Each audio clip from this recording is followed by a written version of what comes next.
प्रधानमंत्री नरेंद्र मोदी ने 5 अगस्त सन 2020 को बाबरी मस्जिद स्थल पर एक भव्य राम मंदिर की आधारशिला रखी। 22 जनवरी सन 2024 को अयोध्या में नवनिर्मित मंदिर में रामलला की मूर्ति के प्राण प्रतिष्ठा समारोह का नेतृत्व प्रधानमंत्री नरेंद्र मोदी ने किया। नमस्कार दोस्तों, जैसे कि देश प्राचीन शहर में समारोह का गवाह बन रहा है, यहाँ एक नज़र में कैसे 500 साल का विवाद अयोध्या के राम मंदिर के निर्माण में परिणत हुआ।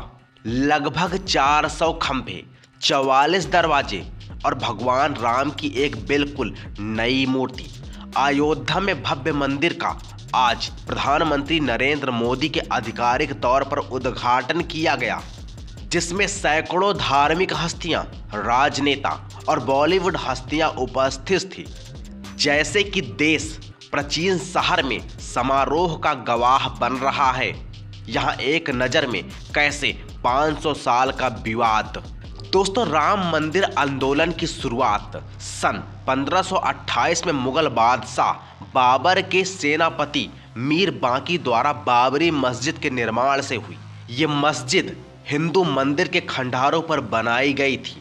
दो समुदायों के बीच दशकों तक बहस और झड़पों का मंच तैयार किया।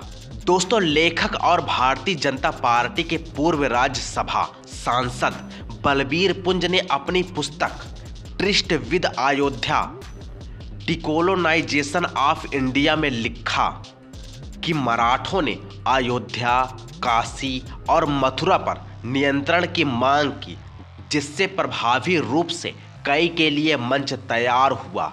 विवाद। दोस्तों, सन 1858 में निहंग सिखों ने बाबरी मस्जिद को भगवान राम का जन्म स्थान होने का दावा करने का प्रयास किया। इस घटना ने विवादित स्थल पर नियंत्रण के लिए संघर्ष की शुरुआत को चिन्हित किया, जिससे आने वाले संघर्षों का आभास हो गया। सुप्रीम कोर्ट ने सन 2019 के अपने ऐतिहासिक फैसलों का उल्लेख किया कि निहंग बाबा फकीर सिंह 25 निहंग सिखों के साथ कथित तौर पर मस्जिद के परिसर में घुस गए और दावा किया कि मस्जिद के स्थान पर भगवान श्री राम का ऐतिहासिक जन्म स्थान था। दोस्तों, निर्मोही अखाड़े के पुजारी रघुवीर दास ने सन 1885 में पहला कानूनी मुकदमा दायर किया, जिसमें मंदिर के बाहरी प्रांगण में एक मंदिर बनाने की अनुमति मांगी गई। हालांकि खारिज कर दिया गया। इसने एक कानूनी मिसाल कायम की और विवाद को जीवित रखा। तब तक शहर में ब्रिटिश प्रशासन ने हिंदुओं और मुसलमानों के लिए पूजा के अलग अलग क्षेत्रों को चिन्हित करते हुए स्थल के चारों ओर एक बाड़ लगा दी और यह लगभग 90 वर्षों तक उसी तरह खड़ा रहा। दोस्तों, 22 दिसंबर सन 1949 की रात को बाबरी मस्जिद के अंदर रामलला की मूर्ति रखी गई, जिससे स्थल के आसपास धार्मिक भावनाएं तीव्र हो गई और इसके लिए कानूनी लड़ाई शुरू हो गई। हिंदुओं ने दावा किया कि मूर्तियां मस्जिद के अंदर प्रकट हुई। इस साल पहली बार संपत्ति विवाद अदालत में गया। अगले दशक में कानूनी मुकदमों में वृद्धि देखी गई, जिसमें निर्मोही अखाड़ा ने मूर्तियों की पूजा करने का अधिकार मांगा और सुन्नी सेंट्रल वक्फ बोर्ड ने साइड पर कब्जा करने की मांग की। कानूनी पचड़ गहरा गया। दोस्तों, सन 1986 में केंद्र में राजीव गांधी के नेतृत्व वाली कांग्रेस सरकार के दौरान बाबरी मस्जिद के ताले खोल दिए गए, जिससे हिंदुओं को अंदर पूजा करने की अनुमति मिल गई। इस निर्णय ने तनाव को और बढ़ा दिया। राम जन्मभूमि कथा में एक महत्वपूर्ण क्षण बन गया। विश्व हिंदू परिषद (BHP) ने सन 1990 में राम मंदिर के निर्माण के लिए एक समय सीमा तय की, जिससे मंदिर की मांग बढ़ गई।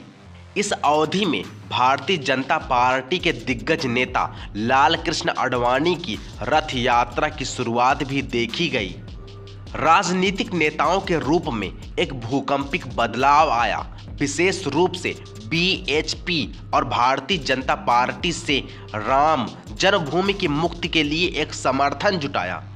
बढ़ते राजनीतिक तनाव के बीच सन 1990 में लाल कृष्ण आडवाणी की रथ यात्रा का उद्देश्य मंदिर के लिए समर्थन जुटाना था।